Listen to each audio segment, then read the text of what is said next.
மாநிலத்திற்கு 3 பேர் வீதம் பள்ளி மாணவர்களை தேர்வு செய்து அறிவியல் ஆராய்ச்சியில் பயிற்சி அளிக்க உள்ளதாக இஸ்ரோ தலைவர் சிவன் கூறியுள்ளார்.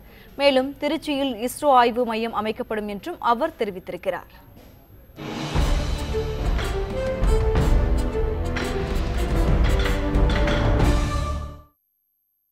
இந்திய விண்வெளி ஆய்வு நிறுவனமான இஸ்ரோ நடப்பாண்டில் மேற்கொள்ளவுள்ள புதிய திட்டங்கள் மற்றும் விரைவில் நடைமுறைப்படுத்தவுள்ள திட்டங்கள் குறித்து அந்த நிறுவனத்தின் தலைவர் சிவன் டெல்லியில் செய்தியாளர்களிடம் விவரித்தார்.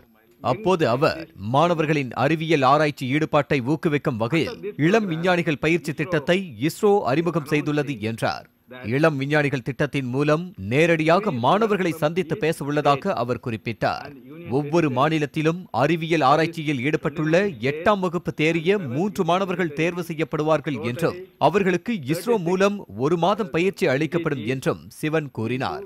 3 students from each state, they will be taken, selected to ISRO for a young scientist program for about 1 month.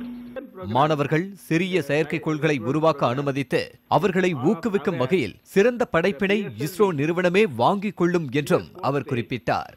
மேலும் விண்ணில் ஏவ தயாராகி வரும் PSLV C-44 ராக்கெட்டுடன் முதல் முறையாக மாணவர்களின் செயற்கைக்கோளும் சோதனைக்காக இலவசமாக விண்ணிற்கு அனுப்பி வைக்கப்படும் என்றும் மாணவர்கள் உருவாக்கும் சிறிய செயற்கைக்கோளுக்கு கலாம் சாட் என பெயரிடப்படும் என்றும் அவர் கூறினார்.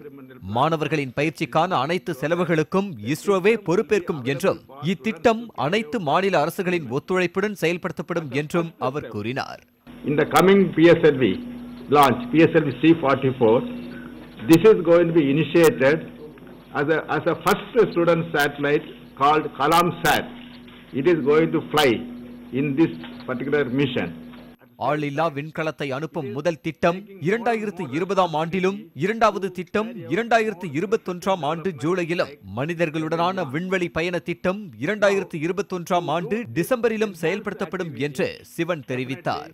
The first unmanned mission by December 2020, second unmanned mission by 2021 July, and the real human space flight by December 2021. This is our target.